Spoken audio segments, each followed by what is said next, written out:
বন্দে পুরুষোত্তম পরম প্রেমময় শ্রী শ্রী ঠাকুর অনুকূল চন্দ্রের বাণী সর্বজনের কাছে পৌঁছে দেওয়ার এক বিনীত প্রয়াস। ঠাকুরের গ্রন্থসমূহ আমরা অডিও আকারে পরিবেশন করছি, যাতে প্রত্যেকে সহজেই শ্রবণ করে তার অমৃত বাণীতে সিক্ত হতে পারেন।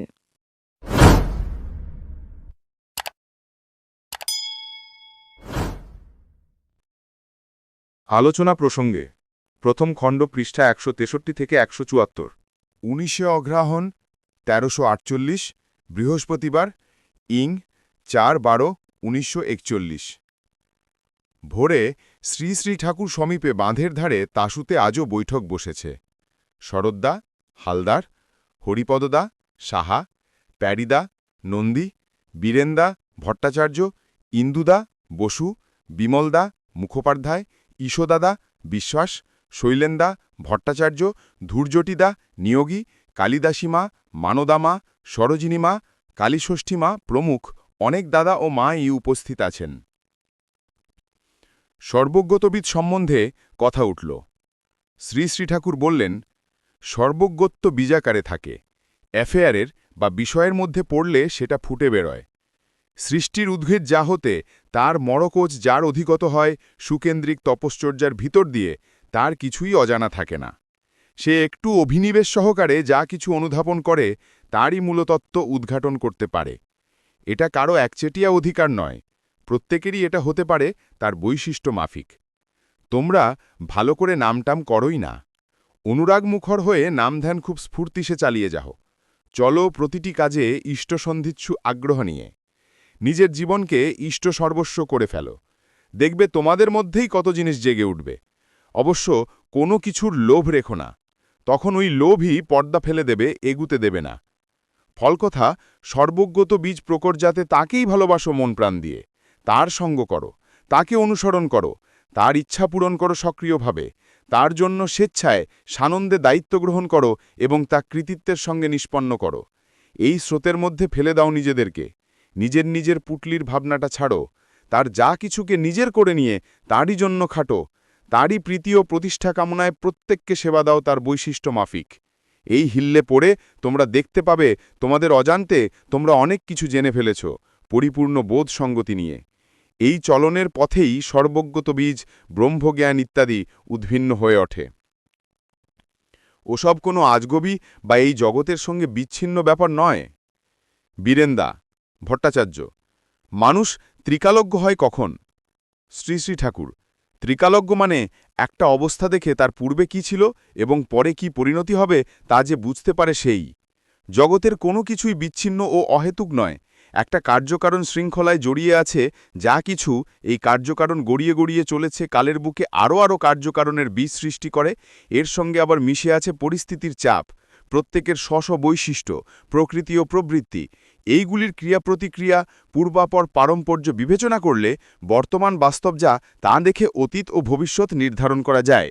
অঙ্কের মতো নির্ভুলভাবে বলে দেওয়া যায়। অ্যাস্ট্রোলজাররা বা জ্যোতিষীরা যেমন বলে তার থেকে অনেক ভালো করে বলে দেওয়া যায়। এ কঠিন কিছু নয়। নিজেকে ভালো করে দেখা ও পড়ার অভ্যাস আছে যার, সেই অনেকখানি পারে। তবে প্রবৃত্তি অভিভূতি যাদের নেই, এক কথায় যারা মুক্ত পুরুষ, তাদের সম্বন্ধে কিছু নিশ্চয় করে বলা মুশকিল হয়ে পড়ে। যাই হোক, ওসব বলাবলির কথা নয়। তোমরা তোমাদের অতীত ও বর্তমানকে কার্যকারণ সহ বিশ্লেষণ করে যতই বিশদভাবে অনুধাবন করতে পারবে ততই তোমাদের লাভ। ওতে নিজেদের চলনা নিয়ন্ত্রিত করার পক্ষে সুবিধা হবে। এমনকি ওই পশ্চাদপসারিণী চিন্তা ও বিশ্লেষণের ভিতর দিয়ে তোমাদের স্মৃতিবাহী চেতনার উদ্বোধন হতে পারে। শরদ্দা, বৈষ্ণব শাস্ত্রে আছে জীব কৃষ্ণের নিত্যদাস, তার অর্থ কি? শ্রী শ্রী ঠাকুর, জীব কখনো কৃষ্ণ হয় না। আপনি কি আপনার বাবা হতে পারেন? ছেলে বাবারই দাস, কারণ সে বাবারই দান, বাবা থেকেই তার উৎপত্তি। জীবও তেমনি ঈশ্বরের দান, ঈশ্বর কর্তৃক সৃষ্ট, তাই সে তার দান। আবার সে যত ঈশ্বরের প্রতি এই আনুগত্যবোধ নিয়ে চলে ততই জীবনে অক্ষত অবস্থায় চলতে পারে, নচেত দুনিয়ার নানান টানে পড়ে কোথায় সে ছিন্নবিচ্ছিন্ন হয়ে যাবে তার কি ঠিক আছে? তাই বৈষ্ণব শাস্ত্রে আছে, জীব নিত্য কৃষ্ণদাস এহা ভুলি গেলা, মায়া পিশাচি তাই গলায় বেড়িলা। ঈশ্বর উপাসনার বেদি আবার ওই পুরুষোত্তম, তাই জীবকে কৃষ্ণদাস বলা হয়েছে, ঈশ্বরদাস বলে ছেড়ে দেওয়া হয়নি। কারণ অমূর্ত ঈশ্বরের উপাসনায় মানুষের বৃত্তি প্রবৃত্তির গায়ে হাত পড়ে না। এটাকে আবার নিত্য সম্বন্ধ বলা হয়েছে এই জন্য যে জীব যতই উন্নত স্তরে উঠুক না কেন সে জীব এবং ঈশ্বর তার প্রভু। এই ভক্তি, অনুরতি ও অনুগতি তার জীবন। সাধনার সম্পদ বা সঞ্চয় তার যতই থাক না কেন, যে মুহূর্তে সে অহমিকায় মূলের সঙ্গে সংযোগ হারা হবে সেই মুহূর্তেই সে শুকিয়ে উঠবে। ফলকথা, ঈশ্বর তার সত্তার সত্য, ঈশ্বর চিরপ্রভু, জীব চিরদাস। আমার এই রকমটাই ভালো লাগে। তাছাড়াও দেখুন না, আপনি আপনার ছেলের বাবা হতে পারেন, কিন্তু আপনার বাবার কাছে আপনি ছেলেই। তা আপনি যতই বড় হন না কেন, এ জন্মের মতো এ সম্বন্ধ অপরিবর্তনীয়। ঈশ্বরের সঙ্গে জীবেরও তেমনি চিরকালের মতো অপরিবর্তনীয় সম্বন্ধ। শরদ্দা, আপনার অনুভূতির বর্ণনার শেষে লিখেছেন ইষ্টপ্রতীকে তিনি আবির্ভূত হলেন। তা কেন হয়? শ্রী শ্রী ঠাকুর, আমরা সেই অকহ অলোক অগম রাজ্যে যখন প্রায় মার্চ করে ডুবে যাই, কেবল হয়ে উঠি, তখন কোনো বোধই যেন থাকে না। যা থাকে তা বলা যায় না। অতখানি সূক্ষ্ম ও গভীর স্তরে ভিতরের টান অর্থাৎ সৃষ্টির সংকোচনী প্রভাব এতই প্রবল ও অনিবার্য হয় যে আমাদের সত্তা যেন সেখানে গায়েব হয়ে যেতে চায়। ওই মুহূর্তেও অনুসূত চেতনাকে জিয়ে রেখে আবার স্থূলে প্রত্যাবর্তন করতে গেলে ওই ইষ্টসূত্রকে অবলম্বন করে ছাড়া তা হবার উপায় নেই। সেখানে আমাদের চেতনা হতে আর সবই বিলীন হয়ে যায়। তাই ইষ্টমূর্তিই তো ভেসে উঠবে। ইষ্টকে নিয়েই তো আমি বোধ। এ কাঠামো থাকতে, আমার এই রূপ থাকতে তার রূপ ছেড়ে যাবার জো নেই। তিনি যদি পরে অন্য রূপ নিয়ে আসেন এবং আমিও অন্য দেহ নিয়ে আসি, তখন অবশ্য সেই রূপই বড় হবে। গুরুই ভগবানের সাকার মূর্তি। তাই যিশু বলেছেন, I am the way, the truth, the life, none can come to the father but by me. গীতায় আছে, বহুনাম জন্মানামতে জ্ঞানবান মাং প্রপজ্যতে বাসুদেবঃ সর্বমিতি স মহাত্মা সুদুর্লভা। আরও আছে, মন্মানা ভবা মদ্ভক্তা মজ্জাজি মাং নমস্কুরু মা মে বৈশাসী সাত্যমতে প্রতিজানে প্রিয় অসীমে। বৈষ্ণব শাস্ত্রে আছে, কৃষ্ণের যতেক লীলা সর্বোত্তম নরলীলা, নরবপু তাহারই স্বরূপ, নরবপু তারই বপু। আবার শাস্ত্রে বলেছে, ব্রহ্মবিদ ব্রহ্মৈব ভাবতি, তাই তাকে বাদ দিয়ে দাঁড়াই কোথায়? প্রফুল্ল, গুরুই ভগবানের সাকার মূর্তি একথা সদ্গুরু সম্বন্ধে না হয় খাটে, কিন্তু সব গুরু সম্পর্কে কি একথা বলা চলে? শ্রী শ্রী ঠাকুর, গুরু মানেই সদ্গুরু, আচার্য। গুরু পুরুষোত্তমই সচ্চিদানন্দের মূর্ত বিগ্রহ। তিনি রূপায়িত ঈশ্বর প্রেরণা, তিনি আত্মিক শক্তির প্রজ্জ্বল প্রকাশ, অস্থিবৃদ্ধির পরম অমৃত পথ। দুনিয়ার যত দ্বন্দ্বের মাঝে অন্যই সার্থকতার সারকেন্দ্র তিনি। তাকে ভালোবেসে তার ইচ্ছা পরিপূরণ করে তদনুগত আত্মনিয়ন্ত্রণে তারই সঙ্গ, সাহচর্য ও সেবার ভিতর দিয়ে মানুষ ঈশী স্পর্শ লাভে ধন্য হয়। আর গুরু পুরুষোত্তমকে ডাইরেক্ট অর্থাৎ সরাসরি যারা পায় না, তারা তদনুবর্তী আচার্য পরম্পরার ভিতর দিয়ে তার ভাবটাই কিছু না কিছু পায়। ওই ভাব যখন মলিন ও ম্লান হয়ে যায়, উবে যাবার মতো হয়, বিকৃতিতে আচ্ছন্ন হয়ে ওঠে, মানুষকে ঈশী স্পর্শে সঞ্জীবিত করে তোলবার জন্য, তখন তিনি আবার মানুষ হয়ে আসেন।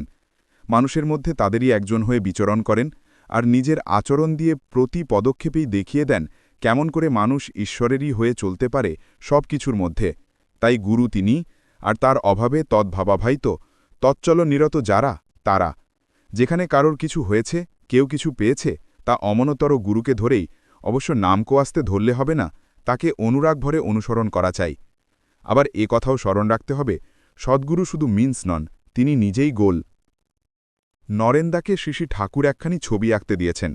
সেটা শেষ করতে দেরি হচ্ছে, তাই শ্রী শ্রী ঠাকুর বললেন, কাজ যদি তাড়াতাড়ি সুন্দরভাবে করতে না পারিস, তবে কিন্তু ঢিলেমেই পেয়ে বসবে, করবি কিন্তু তাতে তুই লাভবান হতে পারবি না। প্রশ্ন করা হল, আপনি পারিবারিক চাহিদাকে উপেক্ষা করে ইষ্টের কাজে লাগতে বলেছেন, আবার বলেছেন যারা সাংসারিক জীবনে অকৃতকার্য তাদের আধ্যাত্মিক চক্ষু তমস্যাচ্ছন্ন, এর সামঞ্জস্য কোথায়? শ্রী শ্রী ঠাকুর, ইষ্টের জন্য আপ্রাণ হয়ে উঠলে তখন সংসারও ইষ্টার্থে হয়ে ওঠে। কিছুদিন অভাব অভিযোগ, স্ট্রাগলিং পিরিয়ড অর্থাৎ টানাটানি অবস্থা চললেও ইষ্টের কাজ ঠিক ঠিক উপচয়ীভাবে করতে লাগলে, তাতেই ঠিক ঠিক ইন্টারেস্টেড অর্থাৎ অন্তরাশি হয়ে উঠলে বেশি দিন তা থাকে না। তখন আমাদের চরিত্রবল, যোগ্যতা, মানুষ সম্পদ সব কিছুই বেড়ে যায়। দুঃখ থাকে না। যতক্ষণ আমরা নিজেদের নিয়ে বিব্রত থাকি, ততক্ষণ কেউ আমাদের আপন হয় না, কিন্তু যে মুহূর্তে আমরা ইষ্টকে নিয়ে মেতে উঠি, তারই স্বার্থ প্রতিষ্ঠাকল্পে পারিপার্শ্বিকের সেবায় উন্মুখ হয়ে উঠি, তখনই সবাই আপন হয়ে ধরা দেয়। তারাই আমাদের দুঃখ দূরীকরণের জন্য বদ্ধপরিকর হয়ে দাঁড়ায়। আবার যে ঠিক ঠিক ইষ্টপ্রাণ, সে পরিবারের সকলকেই ওইভাবে অনুপ্রাণিত করে তোলে, তাতে পরিবারের মধ্যেও একটা ইন্টিগ্রেশন এবং কনসলিডেশন অর্থাৎ সংহতি ও সঙ্গবদ্ধতা আসতে থাকে। প্রত্যেকে ইষ্টের জন্য আর পরস্পরের জন্য করে। ওই লাভিং আর্জি প্রত্যেকের কর্মশক্তিকে বাড়িয়ে তোলে, আবার কনসেন্ট্রিক হবার জন্য কাজগুলিও হয় ওয়েল অ্যাডজাস্টেড ও প্রফিটেবল, অর্থাৎ সুনিয়ন্ত্রিত ও লাভজনক। ধরো ইষ্টভ্রুকির ভিতর দিয়ে সংসারের প্রত্যেকের মধ্যে কেমন একটা এক্সেস আর্জ এসে হাজির হয়, সেই দীপন বেগে চলন ও করণ সংসারকে সচ্ছলতায় উচ্ছল করে তোলে। তখন ইষ্টের চাহিদা পূরণের জন্য তারা সর্বদা প্রস্তুত হয়ে থাকে। তিনি কোন সময় কী চান তার জন্য আগে থাকতেই কিছু কিছু সংগ্রহ করে রাখে। ইষ্টেরটা যদি ঠিক থাকে, সংসার তো তার তলায়, সেটাও ঠিক থাকে। যেমন একজনের নিজের সংসারের জন্য মাত্র ৩০ টাকা লাগে, কিন্তু ইষ্টের জন্য আর ১০ টাকা সংগ্রহ যদি করতে হয়, তাহলে ৪০ টাকার আর্জ নিয়ে চলে তাকে তা সংগ্রহ করতেই হবে। কারণ ইষ্টকে না দিয়ে, না খাইয়ে তার তৃপ্তিই নেই। আর ইষ্টের স্বার্থ প্রতিষ্ঠার জন্য, ইষ্টকে এই দেওয়া বজায় রাখার জন্য নিজেদের বাঁচিয়ে রাখতে হবে। তাই সমগ্র অর্জনটাই যেন ইষ্টের জন্য। ৪০ টাকার মধ্যে তো ৩০ টাকা আছেই, তাই অভাব থাকে না। ইষ্টকে দেওয়ার ইষ্ট স্বার্থ প্রতিষ্ঠার আর্যের দৌলতেই কিন্তু তুমি সচ্ছলতায় উচ্ছল হয়ে উঠলে। ইষ্টকেও দিলে, পারিবারিক সংস্থানও করলে, ড্রজারি বা বিভ্রান্তি আর থাকল না। গোড়ায় ইষ্ট থাকার জন্য সব কাজ মিষ্টি মোহন সুঠাম হয়ে উঠল। আবার এই পথে লাখ ঐশ্বর্যের অধিকারীও যদি হও, তাও তুমি তাতে আবদ্ধ হয়ে পড়বে না। তুমি সবটার মধ্যে থেকে ওপরে থাকবে, কারণ তুমি জানো তোমার সব কিছুই তারই সেবার জন্য। তাই ঐশ্বর্য তোমাকে অভিভূত বা বিমূঢ় করতে পারবে না। আবার খানিকটা কৃষ্টতার মধ্যে দিয়েও যদি তোমাকে চলতে হয়, তাতেও তুমি কৃষ্ট সন্তপ্ত বা দিশাহারা হয়ে পড়বে না, কারণ তাকে নিয়ে তুমি এতই ভরপুর হয়ে থাকবে যে অভাববোধ তোমাকে পীড়া দিতে পারবে না। তবে কোনো প্রত্যাশার কাঙাল হয়ে তার ভরণ পূরণ করতে যেও না, তাতে রস পাবে না। অন্তরের ওই দৈনই তোমাকে তন্ময় হতে দেবে না, তাই বুকও ভরবে না, তৃপ্তিরও সন্ধান পাবে না। ইষ্ট প্রসঙ্গে শুনতে চ্যানেলটি লাইক, শেয়ার, সাবস্ক্রাইব করে অল নোটিফিকেশনে ক্লিক করে রাখুন। বীরেন্দা, মানুষ যে তথাকথিত সৎকাজের বন্ধনে আটকে যায়, তার উপায় কি? শ্রী শ্রী ঠাকুর, মানুষ ক্ষুদ্র ভালোর মধ্যে আটকে থাকে, সেটা যদি কারো প্রীত্যর্থে না হয়। রসগোল্লা খুব ভালো জিনিস, কিন্তু রসগোল্লার লোভ যদি আমাকে পেয়ে বসে, তাহলে রসগোল্লা আমাকে আটকে রাখল। আত্মতৃপ্তি ও আত্মপ্রীতি যেখানে মুখ্য, সেখানেই আমরা আবদ্ধ হয়ে পড়ি, তার গণ্ডি কেটে বেরোতে পারি না। আমাদের অগ্রগতিও রুদ্ধ হতে থাকে। আমা অতিরিক্ত কোনো জীবন্ত মানুষ আমার উপাস্য না হয়ে, যদি আমার কোনো কামনা বা ধারণা আমার উপাস্য, অনুসরণীয় হয়, তবে আমি তাতেই তো আরও করে নিমজ্জিত হব। কারো তৃপ্তির জন্য না হলে মানুষ নিজের ইগো, অহং ও হুইমকে স্যাটিসফাই করবার জন্য তার ধারণা মাফিক ভালো নিয়ে রিজিদ, অনমনীয় হয়ে বসে থাকে। শ্রেষ্ঠের প্রীত্যর্থে হলে সে চায় আরও আরও আরও, কোনো একটা জায়গায় সমাপ্তিরেখা টানতে চায় না, কারণ ওই তার পরিপূরণের জন্য আরও তরের পথ তার খোলা রাখতেই হয়। মানুষ এইভাবে ইটার্নাল বিকামিংয়ের পথে চলে। ইষ্টস্বার্থ, ইষ্ট প্রতিষ্ঠা হল ভবসমুদ্রের কম্পাস। ওর ভিতর দিয়েই আসে ব্রহ্মজ্ঞান বা বৃদ্ধির জ্ঞান, আত্মজ্ঞান অর্থাৎ চলৎজ্ঞান। ইষ্টার্থ আপূরণী ধান্ধা যদি না থাকে, তৎপূরণী বাস্তব কর্মের দায়িত্ব যদি মানুষ গ্রহণ না করে, তবে চোখ বুঝে সাধনা সে যতই করুক না কেন, তার কিন্তু ওই জ্ঞান ফোটে না। করার ভিতর দিয়ে, চলার ভিতর দিয়ে আসে অভিজ্ঞতা, আসে ভুয়ো দর্শন। তা যার যত একসূত্র সঙ্গত, তার জ্ঞান তত পাকা। একটি মা দরজার পাশ জুড়ে বসেছিলেন। শ্রী শ্রী ঠাকুর তাকে বললেন, সবসময় লক্ষ্য রাখবি অন্যের সুবিধা কিসে হয়। সব ব্যাপারে এইটা যদি লক্ষ্য রাখিস, তাহলে সুখী হতে পারবি। ধূর্যুটিদা, ভগবান সর্বশক্তিমান হয়েও এত ছোট জিনিস থেকে সৃষ্টি শুরু করেছেন কেন? শ্রী শ্রী ঠাকুর, সৃষ্টি হল তার লীলা, আলিঙ্গন ও গ্রহণ। ছিলনার বক্ষ বিদারণ করে সত্তার ফুটে ওঠার মধ্যেই তো আনন্দ, এর মধ্যেই তো শক্তি। উপাভান যত সূক্ষ্মই হোক না কেন, এই ধর্ম যেখানে আছে, বুঝতে হবে সেখানেই শক্তি নিহিত আছে। আমরা যে একজন এত বড় হয়েছি, আমরা গোড়ায় তো একটা জাইগোট ছাড়ার কিছু না, কিন্তু ওর মধ্যে এতখানি সম্ভাব্যতা লুকিয়ে ছিল, তাই আমরা এত বড় হতে পেরেছি। সব ব্যাপারেই এই রকম, আর সব কিছুর মূল যা, তা যদি আমরা বুঝতে পারি, তখন আমাদের কিছুই বুঝতে বাকি থাকে না। সেই সর্বকারণ মানুষই তনু ধরে আসেন, সেই কারণ সত্তার বাচক যে বীজনাম, তাও তিনি আমাদের কাছে ঘোষণা করেন। এই নামের অনুশীলন যদি আমরা করি, নামিতে অনুরক্ত হয়ে আমাদের চলা, বলা, করা যদি নাম ও নামী অনুগ হয়, তখনই আমাদের কাছে সব খুলে যেতে থাকে। ১৩০ টাকার স্বাক্ষরকারী উপযুক্ত সংখ্যক সংগ্রহ করার পথে কি কি অসুবিধা হচ্ছে সেই সম্বন্ধে কথা উঠল। শ্রী শ্রী ঠাকুর তাতে বললেন, যা আমাদের করণীয় তা করতেই হবে, কোনো রকম নেগেটিভ কনসিডারেশনকে আমল দিলে চলবে না। সমস্ত বিরুদ্ধতাকে ছাপিয়ে উঠবে আমাদের উদ্গ্রীবতা, আমাদের উৎসাহ, তাই নাকে হাতে পর্যবসিত করবে। উদ্গ্রীবতা, উৎসাহই হল আদত জিনিস। ও যার আছে সে কিসের ভিতর দিয়ে কি করে ফেলবে তার ঠিক নাই। মানুষ যখনই বলে অভাব অভিযোগের কথা, তখনই বুঝবে তার আনউইলিংনেস আছে। সেন্টিমেন্ট হলো মানুষের আসল। সেন্টিমেন্টকে এমন করে চেটিয়ে দিতে হবে যে সেটা যেন তাকে ভূতের মতো পেয়ে বসে, সব কাজের মধ্যে তাকে পারসিউ করে, এবং অল র্যাশনালিটি যেন সেই সেন্টিমেন্টকে সাপোর্ট করে। আমাদের নিজেদের মধ্যে যতখানি উদ্গ্রীবতা থাকে, ততটা অন্যের ভিতর সৃষ্টি করে দিতে পারি। আমি যে পাই, পাওয়ার মেকানিজমটা আমি জানি। আমার সবসময় উদ্দেশ্য থাকে প্রত্যেকে যাহাতে আরও পায়, আরও পায়, আমাকে দেওয়াটা যাহাতে তার পাওয়ার পথ খুলে দেয়, ওই দেওয়াটাই যাতে তার উদ্বর্ধনের কারণ হয়। দুনিয়ায় আর্জিত যা কিছু সৃষ্টি করে, সেই আর্জ গজিয়ে মানুষকে বাঁচা বাড়ায় উন্নয়িত করে তোলাই ধর্মদান। পাওয়ার আর্জের থেকে দেওয়ার আর্জ যত ফুটিয়ে দেওয়া যায় এবং তাও আবার যত শ্রেয়কেন্দ্রিক হয়, ততই মানুষের মঙ্গল হয়। মানুষ যে এক্সারসাইজ করে সে তো শক্তিক্ষয়, কিন্তু শক্তি বৃদ্ধির জন্য সেই শক্তিক্ষয় প্রয়োজন। দেওয়াটাও তাই পাওয়ার জন্য দরকার হয়। ফলকথা, তুমি যদি তেমনতর হও, তোমার ওই উদ্দীপ্ত ভাব, চেহারা, চালচলন, কথাবার্তা অন্যের মধ্যেও সেই উদ্দীপনা সঞ্চারিত করে তুলবে। তারাও কনভিন্সড হয়ে উঠবে, একটা পজিটিভ ভাব এসে যাবে তাদের মনে। সমস্ত নেগেটিভ ভাব ও পেসিমিজম উবে যাবে তাদের অন্তর থেকে। ২০ অঘ্রাণ ১৩৪৮, শুক্রবার, ইংরাজি ৫-১২-১৯৪১। আজও বাঁধের ধারে তাশুতে প্রাতকালীন বৈঠকে অনেক কথাবার্তা হল। প্রফুল্ল: ইষ্টভৃতি কিছুদিন করলেই তো সহজ হয়ে যায়, খুব এফর্ট কিছু করতে হয় না, তাতে কি আমাদের উন্নতি হয়? শ্রী শ্রী ঠাকুর: নর্মাল হলেও একটা সুপারফ্লুইটি অব এনার্জি তো থেকেই যায়, এবং সব কাজেই তার সাহায্য পাওয়া যায়। ইষ্টভরণ ধান্ধা যার মন মাথায় জুড়ে থাকে, তার প্রবৃত্তিগুলিও ধীরে ধীরে সুবিন্যস্ত হয়ে ওঠে। তার সব কিছুর মধ্যে দিয়ে একটা একসূত্র নিবদ্ধ সমাহার হতে থাকে, তাই বোধও তেমনি করে ফুটে ওঠে। তাছাড়া সে শুধু ভাববিলাসী হয় না, তার ভাবা করার মধ্যে একটা সঙ্গতি থাকে। এইভাবে জীবনে কৃতকার্যতার পথ তার খুলে যায়। নিত্য ইষ্টভোগের নৈবেদ্য নিবেদন করে একটা আত্মপ্রসাদ লাভ করা যায়। প্রসাদের মধ্যে প্রসারও আছে। দিয়ে পুষ্ট করবার মধ্যেই পেয়ে পুষ্ট ও উন্নত হওয়ার পথ আছে। আবার ইষ্টভৃতি ক্রমবর্ধমান করে রাখতে হয়। অমন্তর প্রচেষ্টা নিয়ে চললে, অমন্তর তপস্যারত থাকলে তার উন্নতি অনিবার্য। ভোজ্যটা বা পয়সাটা ইষ্টভৃতির মূল কথা নয়, ওর মূল কথা হল ইষ্টকে দেওয়ার আবেগ।